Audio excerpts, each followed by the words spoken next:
Master, paano maglakas loob ang isang disipulo na magyabang sa harap mo? Pupunta na ako agad sa Scripture Pavilion. Nagdadalamati si Lin Xuan sa kanyang puso. Sino ang maglakas loob na magyabang sa harap ng Master na maaaring lumitaw sa anumang sandali? Huff, huff, huff. Sa sandaling dumating siya sa Scripture Pavilion, nakita ni Lin Xuan ang disipulo na may pimples sa mukha. Sa sandaling ito, nagwawalis siya ng sahig. Agad siyang lumapit dito. Junior brother, ano ang ginagawa mo dito? Namula ang disipulo na may pimples at sinabi, gusto kong maramdaman ang kanyang kasiyahan, ang kanyang mga kalungkutan, ang kanyang sakit. Nararamdaman ko ang nararamdaman niya. Ginagawa ko ang ginagawa niya. Hindi makapagsalita si Lin Xuan. No way, di ba? Maaari ba kayong magpanggap na magkasintahan kung hindi kayo magkasintahan? Maaari ka bang maging mas malapit sa kanya sa pamamagitan ng paggaya sa kanyang mga gawi? Ang kapalaran ay nagdadala ng mga tao mula sa 1,000 milya ang layo. Kung walang kapalaran, kahit magkaharap kayo, masampal ka. Kailangan ng 1,000 taon ng paglalakbay sa bangka upang kumita ng magkasamang. Ang disipulo ay muli na may ulo na puno ng mga question marks. Kahit hindi ko naiintindihan ang anumang bagay, nagulat ako. Hindi pinansin ang disipulo na may pimples, si Lin Xuan ay nagtungo sa Scripture Pavilion. Bihira banggitin ni Master ang Scripture Pavilion. Ang pagtagpo dito ngayon ay talagang hindi inaasahan. Sa sandaling dumating siya, nakilala niya ang isang maikling buhok na pink-haired na babae na nagngangalang Bohei. Kakalakad lang ni Lin Xuan at magalang na sinabi, Senyor. Gayunpaman, lubos siyang nalilito sa kanyang puso. Ito ba talaga ang utak ng Scripture Pavilion? Bakit ito ay medyo tulad ni Yurong sa kalikasan? Kalmadong sumagot ang babae, ako ang Scripture Pavilion Manager, Bohei. Alam kong gusto mong tanungin ang aking edad, kaya sasabihin ko ito agad, 4,000 taong gulang na ako. Mukha akong bata dahil marami akong pinag-aaralan. Nagmamadali na ikan-away ni Lin Xuan ang kanyang kamay. No, napakabastos na tanungin ang edad ng isang babae. Ang disipulo na ito ay dumating dito upang mag-aral ng ilang mga techniques. Pakiusap, lead the way, Senyor. Nangunguna kay Lin Xuan sa loob, dahan-dahang sinabi ni Bohei, sa 10 tao na pumupunta sa Scripture Pavilion, 9 na ay narito para sa Inner Strength Immortal Power. Nalilito na nagtanong si Lin Xuan, Inner Strength Immortal Power. Ano iyon? Hindi sumagot si Bohei. Tumingin siya sa paligid at hindi napigilan na magulat. Mayroon talagang maraming libro dito. Ngunit kailangan mo pa ring pumili ng maingat. Napakaraming palapag. Malamang na hinahati ang mga ito ayon sa antas. Pagkatapos ng isang sandali, sa wakas ay nagtanong si Bohei, nakapili ka na ba? Umiling si Lin Xuan. Ang disipulo na ito ay hindi masyadong naiintindihan ng ilang mga bagay. Ang mga divine powers na ito ay hindi masama at lahat sila ay spirit rank din, di ba? Bakit sila basta na lang iniiwan sa unang palapag? Sumagot si Bohei, ang mga bagay na ito ay talagang nabibilang sa 9 na palapag, ngunit hindi ko alam kung ano talaga ang mga ito. Sa loob ng napakaraming taon, walang isang disipulo ng sect na nakaunawa sa mga ito. Kung gayon, maaari ba akong matuto ng isa? Siyempre, maaari ka. Ngunit ang mga bagay na ito ay narito na sa loob ng hindi bababa sa 30 hanggang 50,000 taon, kung hindi man ay 100,000 taon, at walang sinuman ang nakapag-unawa sa mga ito. At walang nakakaalam kung ano ang makukuha mo pagkatapos mong maunawaan ang mga ito. Sa sandaling iyon, nagpadala si Lin Yanqing ng isang voice transmission, Lin Xuan, iyan ang eksaktong gusto niya, challenging ang hindi kayang gawin ng iba. Ngumiti si Lin Xuan. Haha, tumitingin lang ako. Kung hindi ko matutunan, kung gayon, bahala na. Master, nakita ni Bohei na napaka-persevere ni Lin Xuan, agad niyang binuksan ang isang daanan para sa kanya diretso sa 9 na palapag. Ngunit sa sandaling pumasok ang dalawa, isang pitch black darkness ang bumalot sa kanila. Ito ay nagpatulala kay Lin Xuan. Ito ang 9 na palapag. Bakit ito napakadilim? Ano ang hinahawakan ko? Bakit ito napakalambot? Hindi pwede. Nang bumalik ang liwanag, nakita ni Lin Xuan na ang hinawakan niya ay hindi ang 2 maliliit na tuktok ng bundok ni Bohei, bumantong hininga si Lin Xuan sa relief. Jin, ulat mo ako. Akala ko halos na ang Scripture Pavilion ay nagtatago ng isang kagandahan. Ngunit maaari ko bang kainin ang steamed bun na ito? Biglang sumabog ang steamed bun sa kanyang kamay. Ito ay nagpatakot kay Lin Xuan. Ano ba iyon? Sa sandaling iyon, lumitaw muli si Bohei sa likod niya. Ang lakas! Hindi ka takataka na ikaw ang disipulo ni Elder Lin. Ang steamed bun na dinurog mo kanina ay ang punching bag ng mataas na antas ng Scripture Pavilion. Ayon sa aking mga estatistika, ikaw lang ang nakadurog sa bagay na iyan sa loob ng huling 4,000 taon. Huwag kang maniwala sa akin, tingnan mo. Ang aking kamao ay hindi man lang gumagalaw dito. Hindi makapagsalita si Lin Xuan sa site na ito. Seryoso ba ang Scripture Pavilion mo? Ipinaliwanag ni Bohei, syempre, seryoso ako.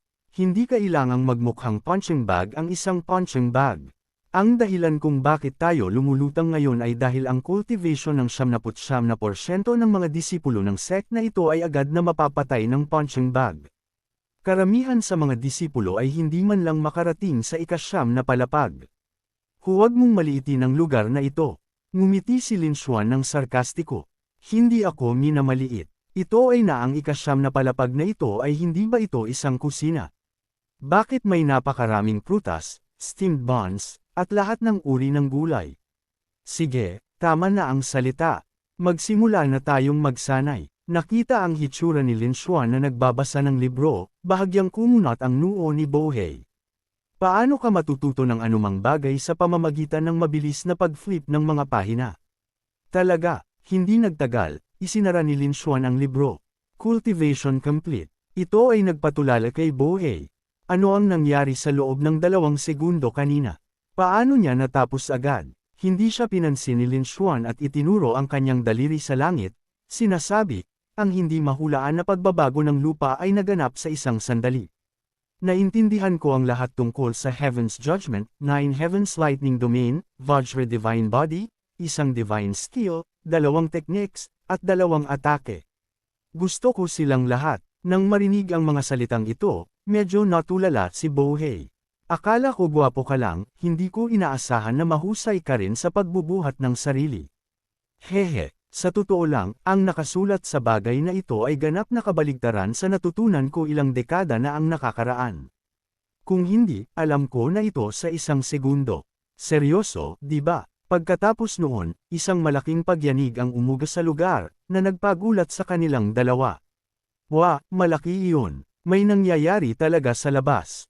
Lin Xuan, baka gusto mong umalis muna ng sandali. Saan ka nagpunta? Sa ilalim ng takot na tingin ni Bohei, si Lin Xuan ay talagang sumaklaw ng 1,000 milya sa isang kisap mata, tulad ng sinabi niya. Ito ay ganap na nakagulo sa kanyang ulo. Natutunan niya ito sa loob ng parang 2 segundo. Totoo ba ang lalaking ito? Samantala, sa labas ng Invincible Immortal Sect, inatake sila muli ng mga beasties. Sa pagkakataong ito ay isang malaking gray wolf at umungal ito. Hinablot ang isa sa mga disipulo ng Invincible Immortal Sect. Yumal ka kung gusto mo. Tawagin mo ang iyong sect leader upang magkaroon ang Lord na ito ng malaking merienda. Hihiram ako ng sipilyo ng ngipin sa iyo muna. Ang disipulo, na walang magawa sa crypt ng Demon Wolf, ay sumigaw, "Help! Help me, ah!" Sa sandaling iyon, isang kidlat ang bumagsak mula sa langit, tumama sa Demon Wolf at ang disipulo ay nailigtas. Nang tumangala ang disipulo, ang kidlat na ito ay malaki, ngunit hindi ako nasaktan. Isang himala, at ang lahat sa ibaba ay huminto sa kanilang ginagawa at tumangala sa langit. Iyan ba ay isang heavenly tribulation? Nang makita ang kidlat na nagiging mas makapal at mas makapal, nag-ingay ang mga disipulo. May mga mata ang langit. Sa wakas, ang mga malupit na demon folk ay pinarurusahan na sa wakas ng mga langit. Napakaswerte na araw para sa mga tao. Nakatayo sa langit at naririnig ang lahat ng ito, tumawa si Lin Xuan. Heavenly Tribulation. Sigurado. Pamitik siya ng kanyang mga daliri at ang kidlat ay nagsimulang tumungo diretso sa mga disipulo. Ito ay nagpakaba sa kanila. Bakit? Bakit biglang nagta-target sa amin ang kidlat? Bam! Crackle! Boom! Ang ilan sa mga disipulo ay ganap na na-fried. Ang kanilang buhok ay nakatayo, ang kanilang mga damit ay punit-punit, at lubos silang nalito. Ano ang nangyayari? Hindi ba yan si Senior Brother Lin Xuan sa langit? Maaari bang ang kidlat ay gawa niya? Tumawa si Lin Xuan. Maliit na Thunder Domain, narinig mo na ba ito? Akala mo ako ang Heavenly daw. Humingi ba ako ng pahintulot sa kanila muna? Isang babaeng disipulo ang nagliwanag ang mga mata, nakatitig ng matindi kay Lin Xuan. Kung hindi ako nagkakamali, iyan ang pinakamataas na antas na kasanayan sa Scripture Pavilion at walang nakakaunawa nito sa loob ng 10,000 taon. Ha! Dark clouds. Demonic energy. Bumalik na ba ang mga lalaking ito? Hindi ba ito matatapos? Senior Bro Lin Xuan, iligtas mo kami. Nang marinig ito, sarkastikong tumawa si Lin Xuan. Kaya Senior Bro na ako ngayon, ano? Sige, umalis na kayo agad dito at huwag ninyo akong abalahin habang abala ako sa pagpatay sa mga demon beasts na ito. Ngunit sila ay mga low-level demons lang at kahit marami pa sila ay walang mangyayari. Pagkatapos ay itinuro ni Lin Xuan ang kanyang espada sa langit at sumigaw, dalhin ang kulog. Saksihan ang kidlat. Boom! Sa itaas, sumumpa si Wu Wang sa kanyang hininga. Show off! Ngunit ang tagal na rin mula nang makita ko ang isang duel sa antas na ito. Nostalgic. Noong araw, ako ay isang mahusay na lightning immortal. Kulog na umuungol at galit na alon ng dagat. Pagkatapos harapin ang isang alon ng mga beasts, ngumiti ang mga labi ni Lin Xuan. Ang kidlat na ginagawa lang ito ay hindi maganda. Wala man lang silang oras na sumigaw kapag namatay sila. Sa sandaling iyon, nakita ni Lin Xuan ang isang stream ng lilang liwanag na dahan-daw ang lumitaw sa harap niya, na nagdulot kay Lin Xuan na magulat na umatras. Ma'am, sino ito? Ang lumitaw ay isang batang demon na may 2 pakpak sa kanyang likod, ang kanyang buong katawan ay bahagyang lila. Kaka-fly lang ng batang demon sa harap ni Lin Xuan at sinabi, hindi masama. Hindi ko inaasahan na ang ganitong atrisadong lugar ay magkakaroon ng ganitong uri ng lakas ng laban. Hindi natakot si Lin Xuan. Sa halip, sa pagtugon, tama iyan. Kaya susunod ay panoorin ka, ibon, na mabugbog hanggang sa umihi ka sa sarili mo. Nakuha mo ba? Nagalit ang batang demon pagkatapos marinig ito at sinabi, ano? Paano mo nalaman na galit ako na tinatawag na ibon? Haha, hindi ka target. May ugali lang akong insultuhan ang mga demons. Sok, sok, sok. Isang celestial immortal level romance na. Napakaswerte ko na nakatagpo ako nito ngayon. Tamang-tama ang oras upang bigyan ka ng kaunting pagsubok. Tinulungan ako ng aking master na maunawaan ito sa kanyang sariling maliit na mundo. Sa wakas ay gumana na. Ito, ang huling galaw ay isang appetizer lang mula sa mga sinaunang libro sa Scripture Pavilion. Ito ang main course. Oras na upang subukan ang isang demon extermination technique. Nang marinig ito, ang batang miyembro ng demon race ay galit na sumugod pa sulong. Damn you! Naglakas loob kang maliitin kami, mga demons. Hindi mo talaga alam ang laki ng langit at lupa. Ngumiti ang mga labi ni Lin Xuan. Napakatawa. Sa ganoong, sabay na sumugod ang dalawa sa isa't isa, bawat isa ay nagpakawala ng isang hampas ng palad. Naramdaman ni Lin Xuan na ang espiritual na kapangyarihan ay hindi mas mahina kaysa sa kanya, nagbago ang ekspresyon ng batang demon. Damn it! Paano magiging ganito kalakas ang magic power ng batang ito? Nang makita na ang lalaki ay malapit ng sumuko, mahinang ngumiti si Lin Xuan. Hindi na ako umaatake. Hindi ko pa nga ginagamit ang aking buong lakas. Sa una ay gusto kong makipaglaro sa iyo, ngunit ngayon, mukhang wala kang lakas. Hulaan ko, tatapusin ko na lang ito agad. Sa sandaling natapos siyang magsalita, ginamit ni Lin Xuan ang lahat ng kanyang lakas at itinulak ang batang demon na lumilipad sa isang suntok. Siya ay sinusunog ng magic power ni Lin Xuan at nagsimulang dahan-daang mawala. Ito ay nagdulot sa batang demon na manginig sa lahat ng dako. Bakit? Paano ito nangyari? Nang makita ang batang demon na naging buto at dugo sa harap niya, mahinang ngumiti si Lin Xuan. Sinuot ko ang kapangyarihan ng mga demon immortals bago kita harapin. Ang isang malaking ibon ay hindi madali-dali. Malinaw na hindi ninyo naiintindihan kung paano pagsamahin ang iba pang immortal powers tulad ko. Nang bumalik si Lin Xuan sa Scripture Pavilion, iniabot ni Bohei sa kanya ang isang tasa ng tsaa. Sinasabi, sigurado ka na pagod ka na sa pakikipaglaban. Magpahinga ka muna. Ngumiti si Lin Xuan. Elder, natatakot ako na ito ay isa pang punching bag, di ba, Bohei? Nag-glare si Bohei. Ikaw natakot na pusa. Na-trauma ka pa rin ba sa sumabog na steamed bun? Naramdaman na minamaliit. Nagmamadali na inagaw ni Lin Xuan ang tasa. Sige, ibigay mo na. Elder, huwag mo akong maliitin. Pagkatapos ay itinaas niya ang tasa at ininom ang lahat. Nang makita si Lin Xuan na ganito, tumawa ng malakas si Bohei. Haha, hindi masama, ngunit hindi kita minamaliit. Nakita kitang nakikipaglaban sa mga demon immortals kanina. Kayo na mga tao ni Elder Lin ay talagang kahanga-hanga. Nagpalaki ng ganoong kalakas na disipulo. Mahinang hinaplos ni Lin Xuan ang kanyang baba. Ang saloobin ng Elder ay nagbago ng napakabilis. Binabantayan ba nila kami? Nang marinig ito, agad na inabot ni Bohei ang kanyang kamay. Ilura mo ang lahat ng ininom mo. Nagmamadali na nagpakita si Lin Xuan ng isang magiliw na ngiti. Mali ako. Nagbibiro lang. Huwag mong seryosohin. Kung gayon, aalis na ako. Tandaan mo na batiin si Elderling para sa akin. Nakuha ko na. Pinanood ni Bohei si Lin Xuan na umalis. Ang mga labi ni Bohei ay nakangiti. Ang batang ito ay medyo kawili-wili. Ano? Umakyat si Lin Xuan sa himpapawid, lumilipad ng mataas sa langit kung saan lumitaw ang isang figure. Ang taong iyon ay malapit nang tumakbo nang harangin ni Lin Xuan ang kanyang daan. Sinabi ni Lin Xuan sa isang malalim na boses, kung hindi ako nagkakamali, ikaw ay isang tao, di ba? Kung ikaw ay isang tao, bakit mo tinutulungan ang mga demons na atakihin ang Invincible Immortal Sect? Mahinang bumantong hininga ang matandang babae. Ang matandang ito ay mahigit 6,000 taong gulang na. Bigyan mo ako ng break. Magpakita ka ng respeto. Ang taong nagsalita ay nagngangalang Lu Ziwang. Narinig si Lu Ziwang na nagsasabi pa rin ng ganoon, ikanaway ni Lin Xuan ang kanyang kamay. No, nirerespeto pa rin kita ng malaki. Mahigit 6,000 taong gulang ka na, kaya mas lalo.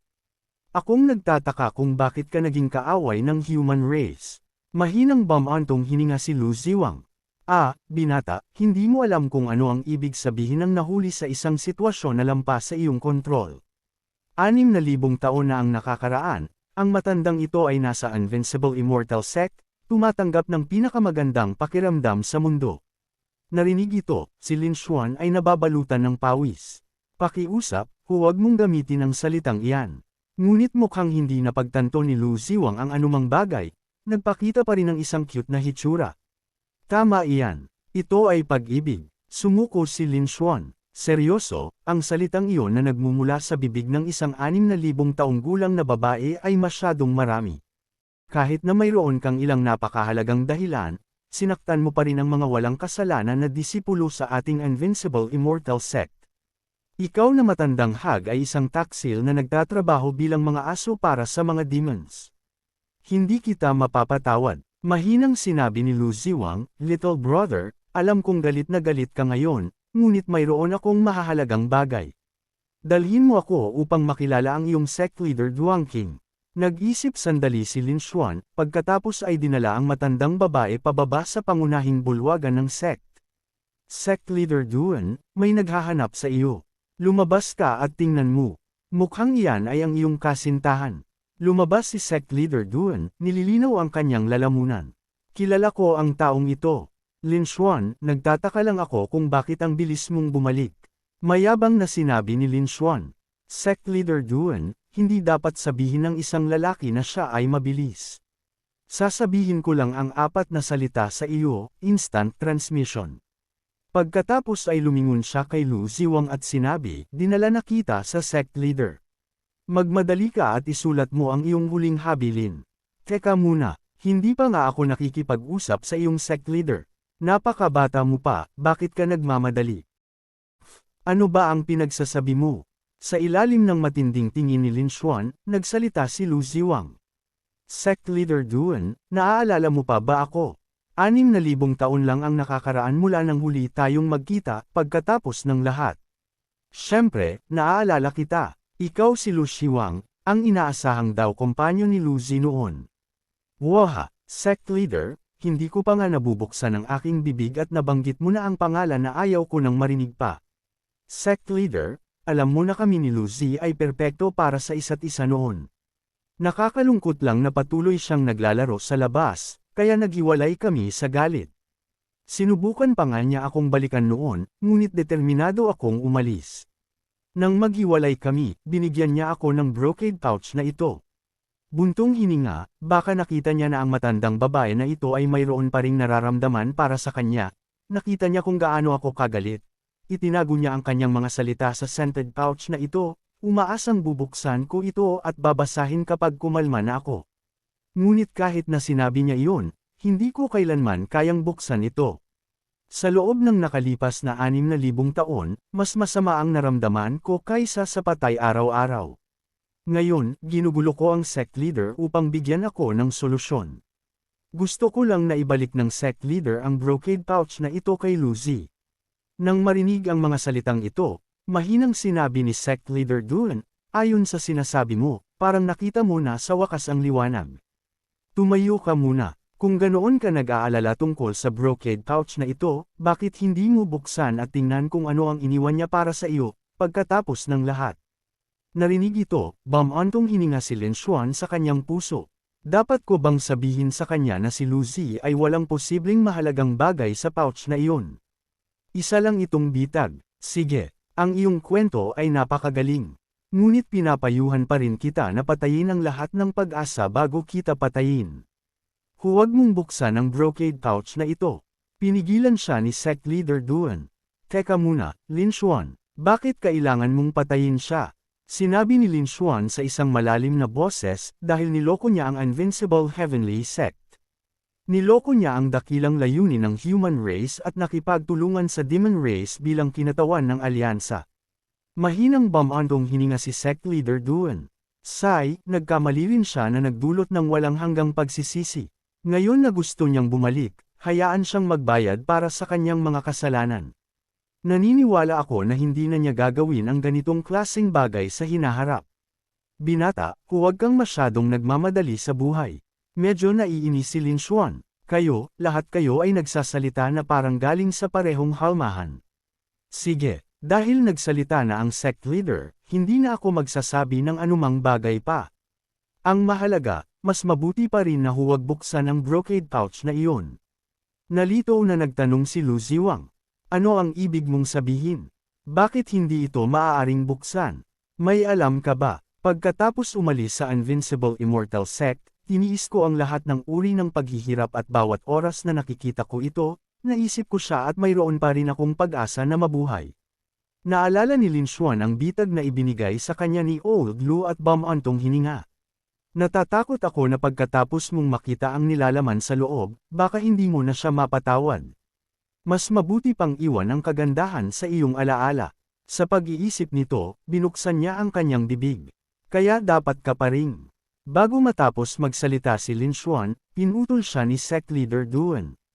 Lin Xuan, dapat mo pa rin siyang hayaan na makita ang nilalaman sa loob. Ano man ang mangyari, ito ay ang sinseridad ni Lucy sa kanya. Hindi tayo dapat makialam sa sandaling ito. Hindi na nag-atubili si Lucy Wang. Casual na binuksan niya ang pouch, kinuha ang piraso ng papel sa loob, at binasa ito ng may luha sa kanyang mga mata. Sa tabi niya, bumulong si Lin Xuan sa tainga ni sect leader Duan. Sect leader, sinabi mo na pinatawad mo siya, kaya bakit mo gustong umalis sa Immortal Sect? Ngumiti si Duang Qing. Baka nakakaramdam siya ng pagkakasala sa Immortal Sect. Ngunit sinabi ni Lucy Wang na ang nakaraang pagsasabwatan ng demon race sa kanya ay maaari ring maituring na isang malaking kontribusyon. Tama iyan, sect leader. Ang Immortal Alliance leader na iyon, ano ang pangalan niya? Yu Wuyu. Sa tingin ko, ang ganoong klaseng degenerate sa ating cultivation world, mukhang hindi ko mapigilan na patayin siya sa isang galaw mamaya. Sa sandaling ito, isang boses ang umalangaw-ngaw mula sa ibaba ng kanilang dalawa. Oh, napakalalaking salita. Napakaraming tao na ang pinatay mo mula sa aming Immortal Alliance at naglakas loob ka pa ring magtaas ng iyong mga banners at magdulot ng gulo sa aming teritoryo. Tinitigan ni Lin Xuan ang lalaking iyon, nagngingit-ngit ang kanyang mga ngipin at sinasabi, ang pagpatay sa mga taong nakikipagsabwatan sa demon race ay tinatawag na pagpatay ng mga tao. Nang nakipagsabuatan kayo sa demon race upang salakayin ang human race, naisip mo ba ang mga karaniwang tao na namatay sa ilalim ng mga kuko ng demon race? Hindi pinayagan ng lalaki si Lin Xuan na tapusin ang pagsasalita bago sumugod. Dahil ganoon ka nag-aalala, mamatay ka. Gayunpaman, si Lin Xuan ay umilag lang sa gilid, iniiwasan ang atake na ito. Agad na pagkatapos nito, isang sipa ang tumama diretso sa kanyang dibdib. Harapin mo ang mga shrimp soldiers at crab generals na ito. Sumigaw si Lin Xuan. Ang iyong mga tauhan ay inilagay na sa altar para sa akin na makita ang mga manok na hubad. Matandang aso, Yuwuyo, halika at tanggapin mo ang iyong kamatayan. Isang kalmadong boses ang umalangaw mula sa loob ng gusali. Hindi mahalaga kung ilang tao ang mamatay. Ano ang malaking bagay? Ang paghamon mo sa Immortal Alliance ay nagbibigay sa akin ng kaunting aliw. Narinig ang kanyang tono, hindi pa rin siya nagsisisi. Salamat po sa panunood.